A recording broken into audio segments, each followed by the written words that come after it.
जय श्रीराम, जय सद्गुरू. आपण परमपूज्य गोदावरी माताजी यांचं चरित्र पाहत आहोत. आज त्याचा अंतिम भाग आपण बघणार आहोत. काल आपण आपला असा विषय चालला होता की आईची भक्ती, गुरुभक्ती या विषयावर आपण काल काही मुद्दे बघितले आणि त्याच्यानंतर आईची शक्ती, दैवी शक्ती कशी होती, काय होती, कशी विश्वाची जननी म्हणून त्यांनी कार्य केलं, या पद्धतीने आपण काल थोडेसे या विषयावरचे मुद्दे बघितले. आज आपण त्याचा समारोप करणार आहोत. तर समर्थ रामदास स्वामी असं म्हणतात की संत आनंदाचे स्थळ, संत सुखची केवळ, नाना संतोषाचे मूळ, ते हे संत. हा संतांची एवढी सुंदर व्याख्या दुसऱ्या कुठे तुम्हाला सापडणार नाही की संत स्वतःच आनंद स्वरूप असतात आणि ते स्वतः आनंद स्वरूप असतात म्हणून आपल्याला त्यांच्या सानिध्यात आल्यावर आनंद मिळतो. तुम्हाला सगळ्यांना इथे आनंद मिळाला का? 4-5 दिवस मोठ्यांदा हो म्हटलं पाहिजे. आनंद मिळाल्यावर छोटा आवाज कशाला? दुःख झालं तर छोटा आवाज. तर संत आनंदाचे स्थळ, संत सुखची, ते स्वतः सुखरूप असतात. ते कधीही दुःखी होत नाही. सुख आणि दुःख याचा संगम आपल्याकडे असतो, पण संतांच्या ठिकाणी ते स्वतः सुखरूप असल्यामुळे आपल्यालाही त्यांच्या सानिध्यामध्ये सुख मिळतं आणि ते शाश्वत सुख असतं, थोड्या काळापुरतं नसतं. त्यामुळे समर्थांनी असं म्हणते की संत आनंदाचे स्थळ, संत सुखची केवळ, नाना संतोषाचे मूळ. संतोष म्हणजे काय? संतोष म्हणजे पण सुख, पण संतोष म्हणजे समाधान. समाधानी वृत्ती आपली वाढते. संतांच्या सानिध्यामध्ये आल्यावर आपल्यामधली जी इच्छा, वासना, कल्पना यांची एक प्रकारची सतत मागणी असते, वकवक असते आपल्या मनामध्ये की मला हे करायचंय, मला हे पाहिजे, मला ते पाहिजे, अशी जी मागणी असते ती थांबते आणि आपण इथे समाधानी होतो. अशा प्रकारे संत आपल्या जीवनामध्ये फार मोठी क्रांती घडवून आणतात. त्यामुळे संत सुखची केवळ, नाना संतोषाचे मूळ, ते हे संत. अशा पद्धतीचं श्री आईबाबांचं चरित्र सुद्धा याच ओवीमध्ये बसतं बरं का. आणि म्हणून मी ही ओवी सांगितली की समर्थ रामदास स्वामींनी जो दासबोध ग्रंथ लिहिलेला आहे, तुम्ही मोठे झालात की दासबोध ग्रंथ जरूर वाचा. आणि त्याच्यामध्ये त्यांनी संत स्तवन केलेलं आहे. खूप ओवी आहेत त्याच्यामध्ये. त्यातली ही एक ओवी मी घेऊन घेतली कारण का आईंचं चरित्र आपण सध्या बघत आहोत. आता आज आपण आईंचं कार्य बघणार आहोत. आईंची गुरुभक्ती झाली, आईंची दैवी शक्ती झाली. आता आईंचं कार्य आपण थोडक्यात बघणार आहोत. ते त्याच्यात एक प्रसंग सांगायचा राहिला काल तुम्हाला ती गोष्ट आवडेल बरं का. मसुरीच्या वास्तव्यात असताना काल आपण एक मसुरीचा प्रसंग बघितला होता. आई एक दिवस ऋषिकेशला गेल्या होत्या आणि तिथे त्या स्वामी शिवानंदांच्या आश्रमामध्ये एका कार्यक्रमासाठी म्हणून तिथे त्यांचं वास्तव्य होतं. आणि आई तिथे वास्तव्यात असताना आईच्या कामासाठी आईच्या सेवेसाठी मुट्टू स्वामी म्हणून एक तिथे एक माणूस होता, एक छोटा मुलगा होता, थोडासा तरुण मुलगा होता. आणि तो रोज आईची सेवा करायचा, तिथे आईच्या सानिध्यात असायचा. आणि आईंना सुद्धा त्याचं प्रेम लागलं, त्याच्यावर मर्जी बसली, कारण तो खूप छान सेवा करायचा म्हणून. तर तो मुट्टू स्वामी ऋषिकेशला जो हा आश्रम आहे ना स्वामी शिवानंदांचा, तो गंगा किनारी आहे, गंगा अगदी जवळच आहे. तर एक दिवस त्याचं काहीतरी काम होतं, त्याची काहीतरी ड्युटी होती, म्हणून तो काय घाईघाईने आईची सेवा करून झाल्यावर त्याला उशीर झाला आणि तिकडे पोचायचं होतं, तर गंगेच्या पलीकडे पोचायचं होतं त्याला. आणि तो जेव्हा निघाला तेव्हा तिथे नाव नव्हती. आणि मग त्याला असं वाटलं की आपल्याला आता उशीर झाला, म्हणून त्याने गंगेत उडी मारली, कारण त्याला पोहता येत होतं. आणि त्या लोकांना तिकडच्या सवय असते, त्यामुळे पोहत पोहत आपण दुसऱ्या किनाऱ्यावर जाऊ आपल्या आपल्या कामावर, असं त्याला वाटलं असेल. आणि मग त्याने गंगेमध्ये उडी मारली. पण थोड्याच वेळात काय झालं, तो भोवऱ्यामध्ये अडकला.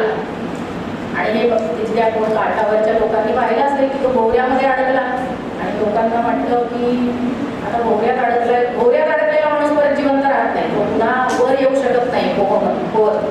आपण सगळ्यांनी ऐकलंच आहे, नदीमध्ये भोवरा असतो. आणि म्हणून काय करायचं, जिथे अनोळखी नदी असेल, अनोळखी समुद्र असेल, तिथे आपण कधीही पोहायला जायचं नाही. आणि म्हणून ते भोवऱ्यात अडकल्यामुळे सगळे लोकांनी सगळीकडे गाजावाजा झाला, मुट्टू स्वामी गेला, आता काही तो करणार. आईंच्या कानावरती बातमी गेली. पण आई ठामपणे म्हणाल्या, मुट्टू स्वामी कुठेही गेला नाही, तो परत येईल. असं वाक्य ऐकल्यावर सगळ्यांना आश्चर्य वाटलं. तो गेला, आता भोवऱ्यामध्ये गेला, आता काय त्याची ती डेड बॉडी सुद्धा सापडणार नाही असं सगळ्यांना वाटलं. पण आई मात्र स्वतःच्या ह्याच्यावर ठाम होते, तो कुठेही गेला नाही, तो परत येईल असं आईने सांगितलं. आणि 2-3 तास झाले, सगळेजण हळहळत होते, एवढा केला. 2-3 तासांनी मुट्टू स्वामी भिजलेल्या कपड्यांमध्ये धावत आला आणि आईंच्या चरणावर डोकं ठेवलं. सगळ्यांना मग आश्चर्य वाटलं की आई जे म्हणत होत्या ते खरं ठरलं, तो परत येईल म्हणून. आणि मग आईंनी त्याची चौकशी केली, कसा काय आला, आज बरायच करतो. त्याच्यानंतर त्याने सांगितलं की काय चमत्कार झाला, मी जेव्हा भोवऱ्यामध्ये अडकलो होतो ना, तेव्हा आई तुम्ही प्रत्यक्ष तिथे आलात आणि माझ्याकडे एक उंडका सरकवला, एक लाकडाचा उंडका असतो ना, आणि त्याला धरून मी गंगा किनारी आलो. आणि हे त्याला प्रत्यक्ष तिथे गंगेमध्ये श्री आईंनी दिलेलं दर्शन, आणि त्या आई त्याच्या तारणहार ठरल्या अशा प्रकारे. आणि मग तो किनाऱ्याला लागला आणि तो त्या संकटातून वाचला. म्हणजे आईंची ही तारक शक्ती कशी होती की जो त्यांचा भक्त असेल, जो त्यांच्या सेवेमध्ये असेल, जो निष्ठावंत असेल, कारण त्या सगळ्यांच्या आई होत्या, त्यामुळे कुठल्याही प्रसंगातून आपल्याला वाचवणारी कोण असते, तर आई असते. त्यामुळे माताजींनी त्याला या प्रसंगातून कसं बाहेर काढलं हे आपण आता बघितलं. आता आपण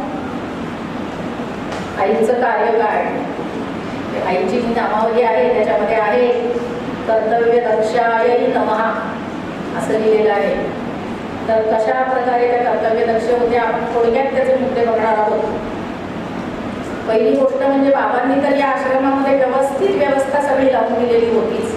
तर बाबा खूप शिस्तीचे होते, नियमाचे होते, काटेकोर पालन त्या नियमांचं कन्या मंडळी सगळ्याच करत असत. आणि म्हणून आश्रमाची व्यवस्था ही अगदी काटेकोरपणे सगळी लागलेली होती. आणि आईंनी त्याच्यामध्ये अजून सुधारणा केली. आईंनी साकोरीमधल्या व्यवस्थेमध्ये काही नवीन प्रकारे चांगले बदल केले. आणि मग सगळ्या कामाची वाटणी त्यांनी कन्यांमध्ये केली. म्हणजे की एक समूह, आता तुमचे कसे समूह तयार केले की नाही, तसे आईंनी कन्या, तेव्हा खूप कन्या होत्या आणि सगळ्यांच्या मध्ये कामाची वाटणी केली. एकेका समूहाला एक काम दिलं, विभाग पाडले, वेगवेगळे डिपार्टमेंट्स केली कामाची, की बागकाम कोणी करायचं, स्वयंपाकघर कोणी सांभाळायचं, आणि पूजा अर्चा, अभिषेक हे कोणी करायचं. अशा प्रकारे कन्यांमध्ये बारीक सर्वांना अशी कामं दिली आणि एक एक महिना त्या समूहाने ते काम करायचं. अशा पद्धतीने कामाची वाटणी झाल्यामुळे काय झालं, सुसूत्रता आली या व्यवस्थेमध्ये. आणि एक महिनाभर एक विभाग प्रत्येक समूहाने सांभाळायचा. त्या उदाहरणार्थ धान्य भरणं असेल, किराणा माल भरणं असेल, मग ते निवडून स्वच्छ करणं असेल सगळं. आणि मग बाबांचा नैवेद्य कोणी करायचा. त्याच्यानंतर दूध दुभतं जे असतं, तुम्हाला आश्चर्य वाटेल, तुम्ही सगळीकडे जाऊन आलात की नाही मला माहीत नाही, पण इथे दुधाची वेगळी खोली आहे. बघितली का तुम्ही? ती आतमध्ये आहे कन्यांच्या खोलीच्या तिकडे. तिथे दूध दुभतंच फक्त तापवलं जातं, तिथे ताक केलं जातं, तिथे लोणी उसळलं जातं.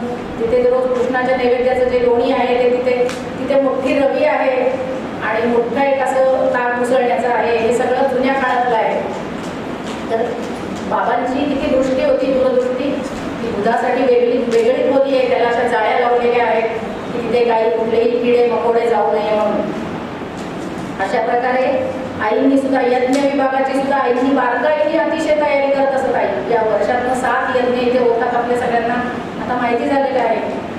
आणि ते 7 यज्ञांचा संकल्प काय असतो, कोणाच्या लक्षात आहे का? सकल जग कल्याणार्थ असा संकल्प असतो. सहसा यज्ञ केले जातात सगळीकडे. ते यज्ञ काहीतरी आपलं इप्सित किंवा आपलं इच्छित मनोकामना पूर्ण करण्यासाठी केले जातात. बाहेर जे यज्ञ होतात ते किंवा काही गोष्टीची पूर्णाहुती असते त्या निमित्ताने केले जातात. पण साकोरीमध्ये सतत सलग 7 यज्ञ वर्षभर होतात. ते संपूर्ण जगाच्या कल्याणासाठी होतात. त्याचा संकल्प असा असतो, संपूर्ण जगाचं कल्याण व्हावं. फक्त भारताचंच नाही, फक्त महाराष्ट्राचंच नाही असं नाही, तर सगळ्या जगामध्ये जेवढे लोक आहेत, जगामध्ये जेवढी काही पंचमहाभूत आहेत, सूक्ष्मजीव आहेत, सगळ्यांचं कल्याण व्हावं. सर्वे सुखीनः सन्तु आपण म्हणतो, सर्वे सन्तु निरामया, तशा पद्धतीचा संकल्प इथे केला जातो. आणि यज्ञ विभागाची सुद्धा आई बारकाईनं त्यांनी कामाची विभागणी केली होती. कारण यज्ञाची तयारी हा एक मोठा विषय असतो आणि ती तयारी जितकी परफेक्ट असेल तितकं यज्ञामध्ये विघ्न येत नाही. पहा, कुठल्याही पूजेची तयारी कशी करायची हे जर का शिकायचं असेल तर साकोरीमध्ये महिनाभर राहावं. आणि मग कन्या मंडळी पूजेची तयारी कशी करतात. पहा, पूजेच्या तयारीमध्ये निम्मी पूजेचं पुण्य आहे. जर का आपण तयारी व्यवस्थित केली ना तर आपल्याला पूजेच्या मधून उठायला लागत नाही. अरे फुलंच विसरली, अरे काहीतरी हेच विसरलं, तेच विसरलं असं म्हणून आपण पूजेच्या मध्ये घरी पूजा करत असताना कधी कधी उठतो की नाही, हे विसरलं ते विसरलं. तसं नाही. तर पूजेची तयारी आपण कशी करतो, सगळ्या वस्तू जागच्या जागी जर ठेवलेल्या असतील तर मंत्रांच्या क्रमानुसार आपल्याला ती वस्तू अर्पण करता येईल देवाला आणि मग ती पूजा परिपूर्ण होते. त्यामुळे पूजेच्या तयारीतच खरं पुण्य आहे. त्यामुळे आपल्याला जर का तयारी नीट करता आली पूजेची तर मग आपण पूजा केल्यासारखंच आहे. त्यामुळे आपल्या घरी आपले आई वडील कोणी पूजा करत असतील देवाची तर त्याची तयारी आपण करून बघावी एक दिवस. काय काय असतं आईकडनं जाणून घ्यावं. कुठे फुलं, अक्षता कुठे, गंध, काय काय लागतं, अत्तर, देवाचं वस्त्र. तुम्ही आता कृष्णपूजा बघता की नाही, ते किती मेघाताईंनी किती छान तयारी करून आणलेली असते ट्रेमध्ये. तर अशा पद्धतीने इथं आल्यावर आपल्याला हे सगळं शिकायला मिळतं. या सगळ्या बारीक सारीक गोष्टी आपल्या सनातन हिंदू धर्मामध्ये आवश्यक आहेत. कसं तरी काम करणं, अजागळपणे करणं, अव्यवस्थितपणा ह्या गोष्टी अजिबात चांगल्या नाहीत. आणि साकोरीत आल्यानंतर काय शिकायचं असेल तर हे शिकावं की देवाचे सुंदर सुंदर हार कसे करतात. तुमचं लक्ष गेलं का कधी इथे ते जे मूर्तींना हार घालतात ते तुम्हाला असं वाटतं का ते विकतचे असतात म्हणून? काहीतरी फरक जाणवलं का? बारीक लक्ष पाहिजे आपलं प्रत्येक गोष्टीकडे. विशेषतः मुलींचं लक्ष जात असेल की किती सुंदर, किती नाजूक, किती वेगळ्या पद्धतीने हार बनवतात. ते हार बनवण्याची कला सुद्धा आपण इथे राहिलो 7-8 दिवस जरी तरी इथल्या कन्या मंडळी आपल्याला शिकवली. त्यामुळे फक्त शिबिरापुरतंच साखर द्यायचं नाही, पुन्हा यायचं, इथे राहायचं, इथली थोडीशी सेवा करायची आणि मग इथलं एक काम शिकून घ्यायचं आपण. तर अशा प्रकारे आई यज्ञाची तयारी सुद्धा बारकाईने करत असत आणि विभाग नेमून दिले होते. प्रमुख कोण आहे त्या काळात देवीताई होत्या. आता जशा ज्योतिताई आहेत ना आपल्याला संध्या दिली, त्या यज्ञ विभागाच्या प्रमुख आहेत बरं का. आणि एक एक विभाग एकेकाच्या स्वाधीन करून दिलेला असतो. मंत्रोच्चार करणारा एक विभाग असतो त्यांनी मंत्रोच्चार करायचा, कारण मंत्रोच्चार करणं त्याच्यासाठी खूप एनर्जी लागते. त्याच्यासाठी काही मोठं पथ्य पाणी पाळावं लागतं, सगळंच खाण्यापिण्याचं सगळंच. अशा पद्धतीने मंत्रोच्चार करणारा एक विभाग. आणि आईंनी विशेष म्हणजे आईंना इतकी काळजी होती, आजारी मुलींसाठी त्यांनी एक वेगळा विभाग बनवला होता की त्या तज्ञांनी फक्त आजारी मुलींची काळजी घ्यायची. त्यांना तिथे खोलीवर त्यांना खायला प्यायला घेऊन देणं, त्यांचं औषध पाणी बघणं, अशासाठी आईने एक समूह तयार केला होता कन्यांचा, जो फक्त आजारी मुलींची, आजारी कन्यांची शुश्रूषा आणि सेवा करेल. पहा किती बारीक पद्धतीने आईंनी कामाची विभागणी ही आश्रमाच्या व्यवस्थेमध्ये अशा पद्धतीने केली होती. आणि ती सुद्धा कमी बोलून काम करणं हा आईचा फार मोठा आदर्श आहे. आपण काम थोडंसं करतो आणि बडबड एवढी करतो आपण, पण आईकडून खरा घ्यायचा गुण हा आहे की अतिशय कमी बोलत. आणि अशा प्रकारे त्यांनी ही बाबांनी स्थापन केलेली यज्ञ संस्था पुढे 50 वर्ष आईंनी चालवलेली आहे.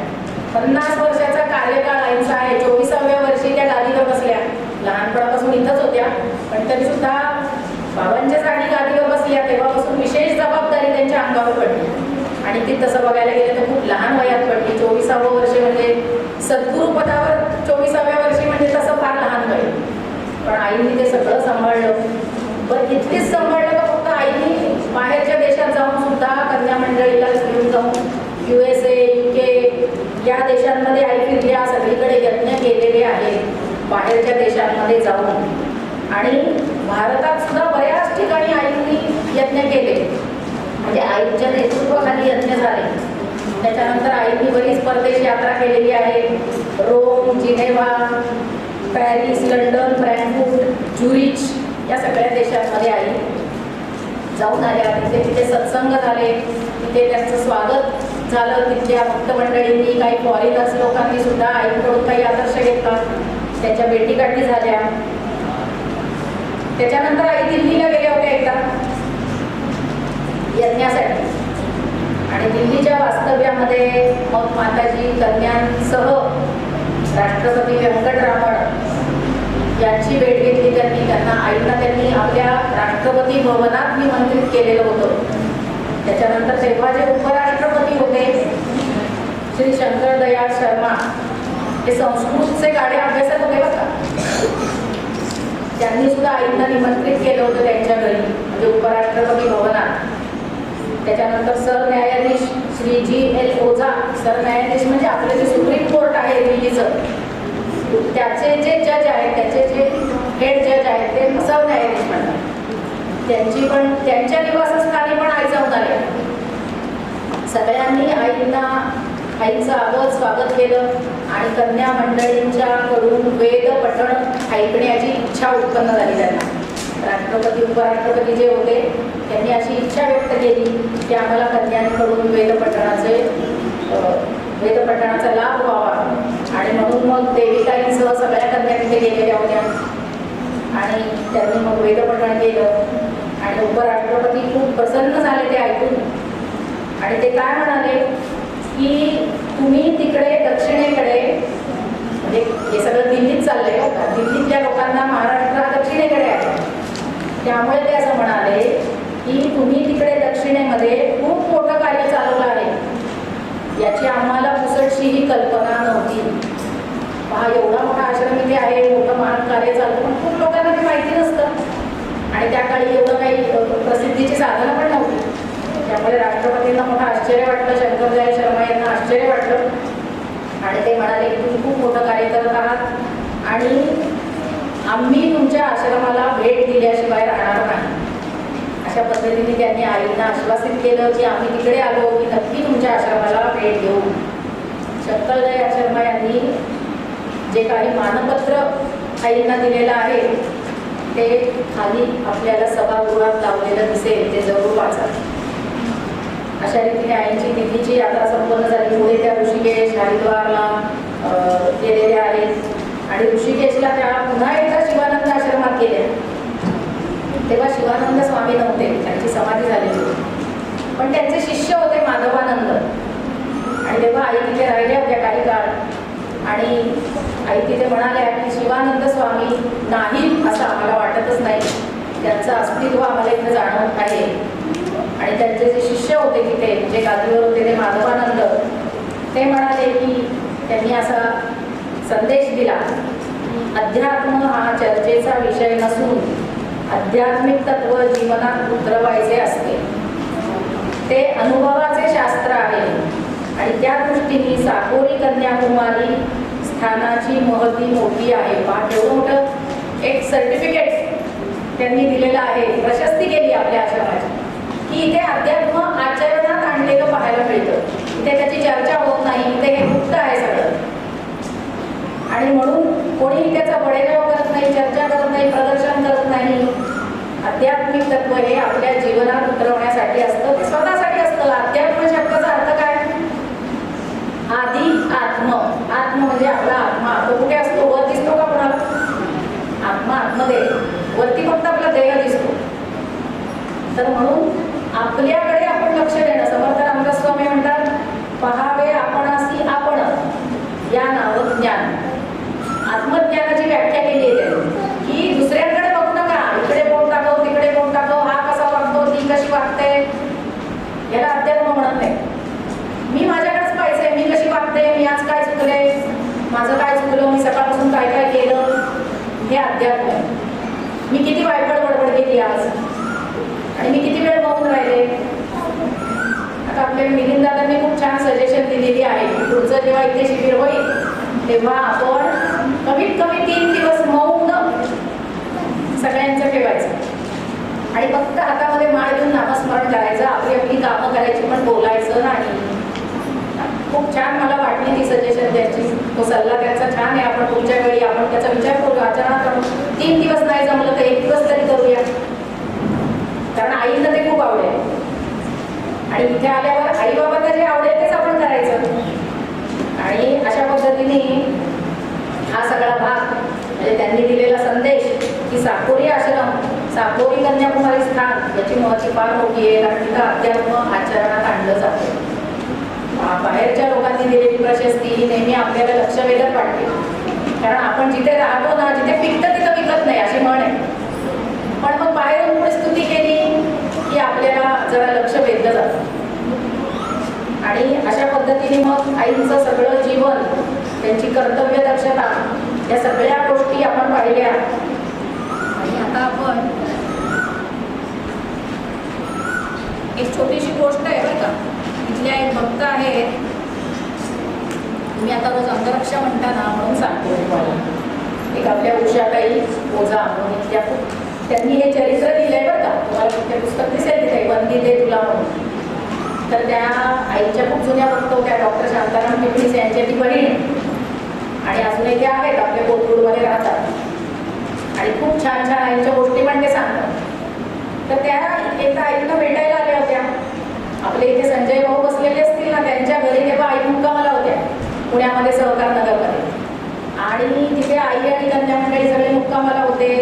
आणि उषाताईंची छोटीशी मुलगी होती श्रद्धा नावाची, ती आली होती दर्शनाला. आणि आईची खूप सगळी मुलं, आईंना मुलं खूप आवडायची आणि ती सहज संवाद साधायची, आजी आजी म्हणून. आईंना तर ती म्हणाली, आजी मी रोज अंगरक्षा म्हणते बरं का, पण आता मी ठरवलंय की उद्यापासून मी म्हणणार नाही. तर त्या उषाताईंना एवढं हे झालं की मी काय बोलती आईची, बापरे, आणि आता पुढं काय बोलेल काय नाही. पण आई एकदम शांत प्रसन्न होत्या. आणि आईने अगदी प्रसन्नपणे तिला विचारलं, का गं? तर मग ती म्हणाली की आजी रोज मला कंटाळा आला, रोज काय तुला सांगायचं, माझं याचं रक्षण कर, माझ्या त्याचं रक्षण कर म्हणून. अंगरक्षण जे आपण म्हणतो ना, या सगळ्या आपल्या अवयवांचं याचं त्याचं रक्षण कर. अंगरक्षण पण तसंच आहे. तर म्हणजे रोज काय तुला सांगायचं सारखं माझ्यासाठी की माझं हे रक्षण कर, माझं ते रक्षण कर. मला नाही आवडत. मला असं वाटतं की तू सगळ्यांचं रक्षण करावं आणि मी हे सगळ्यांसाठी म्हणावं. छोटीशी मुलगी होती ती श्रद्धा, पण तिने हे सगळं, श्रद्धा नाही, रुजुता, 2 मुली आहेत त्यांना, धाकटी श्रद्धा आणि मोठी रुजुता. तर रुजुता ह्या आईशी संवाद साधलेला आहे. आणि ती म्हणाली की मला असं वाटतं की सगळ्यांसाठी हे मागावं. तर आई म्हणाल्या, खूप छान आहे तुझ्या मनातली कल्पना, पण कसं आहे, सगळ्यांसाठी तू मागण्याच्या आधी तू पहिली ठणठणीत पाहिजेस ना. आणि आपण स्वतः चांगलं राहिलं पाहिजे, आपण व्यवस्थित आरोग्यपूर्ण राहिलं पाहिजे. आणि म्हणून आधी तू अंगरक्षा म्हण, तू चांगली ठणठणीत राहिलीस की तू सगळ्यांसाठी काहीतरी करू शकशील. अशा पद्धतीने आईंनी तिला अतिशय छान शब्दामध्ये तिला समजावून सांगितलं. आणि शांतपणे स्वतःचा विचार आईंनी की आपण आधी चांगलं राहिलं तर आपण दुसऱ्यांसाठी प्रार्थना करू शकतो. आपणच जर का चांगलं राहिलो नाही तर दुसऱ्यांसाठी आपण काय प्रार्थना करणार. अशा पद्धतीने छोट्या मुलीला आई कसं समजावून सांगत असत. आणि अंगरक्षेच्या बाबतीमध्ये हा सगळा प्रकार, ही सगळी गोष्ट होती म्हणून मी ही आता सांगितली. आता आपण आईंचा 75वा वाढदिवस खूप छान पद्धतीने इथे साजरा झाला, मोठा महोत्सव झाला, अमृत महोत्सव. आणि मग मात्र आईंना वेध लागले. कशाचे वेध लागले तर बाबांच्या चरणी विलीन होण्याचे त्यांना वेध लागलेले आहेत. त्याच्या आधी आपण डॉक्टर टिपणीसांनी एक छान इंग्लिशमध्ये आईंवर 4 ओळीची कविता आहे ती ऐकवते मी. त्याच्यामध्ये आईचं छान वर्णन आहे, ज्यांना थोडंसं इंग्लिश कळत असेल मला वाटतं तुम्हाला सगळ्यांना. तर she is a symbol of purity. अतिशय पवित्र अशा माताजी होत्या. त्यामुळे पवित्रतेचं चिन्ह, मूर्तिमंत अशा पद्धतीचं वर्णन आहे की she is symbol of purity and ocean of love and bliss. प्रेमाची खाण होत्या त्या, समुद्र होत्या असं त्यांनी वर्णन केलं. She is symbol of purity and ocean of love and bliss. Have her blessings never miss. आईचे आशीर्वाद घ्या, त्यांची सेवेने त्यांना पसंत करून घ्या. त्यामुळे have her blessings never miss. I go to her again and again.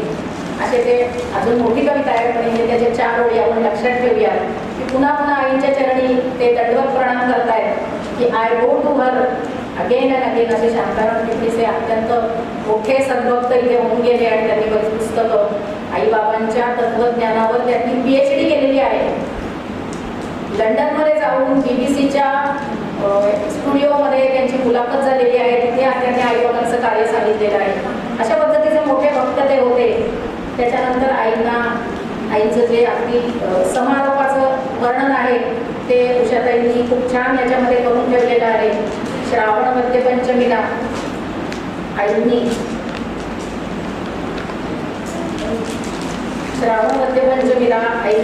अगदी निमित्त मात्र काढून झालं आणि आईंनी आपल्या जीवनाचा समारोप केलेला आहे. पहाटे अमृत घटिकेवर आईंचा देह बाबांच्या चरणी विसावला. त्याच्या आधी आईने काही संकेत दिले होते.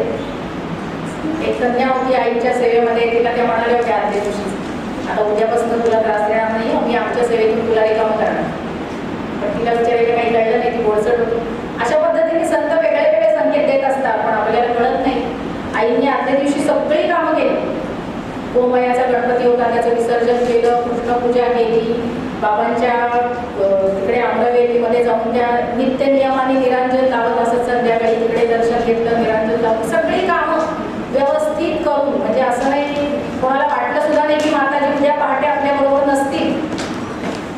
अशा पद्धतीने आईंनी अगदी सहज.